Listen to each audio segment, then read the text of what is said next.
بسم اللہ الرحمن الرحیم۔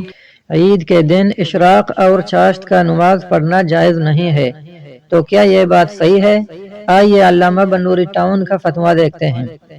سوال: کیا عید الفطر یا عید الاضحیٰ کے دن ہم نماز اشراق اور چاشت پڑھ سکتے ہیں؟ جواب: عید کے دن فجر کی نماز کا وقت داخل ہونے کے بعد سے عید کی نماز ادا کرنے تک نفل نماز ادا کرنا مطلقاً عیدگاہ ہو یا گھر یا کوئی اور جگہ مکروہ تحریمی ہے، اور عید کی نماز کے بعد سے اس دن کے زوال تک صرف عیدگاہ میں نفل نماز ادا کرنا مکروہ ہے، جبکہ عید کی نماز کے بعد گھر میں نفل نماز ادا کرنا جائز ہے۔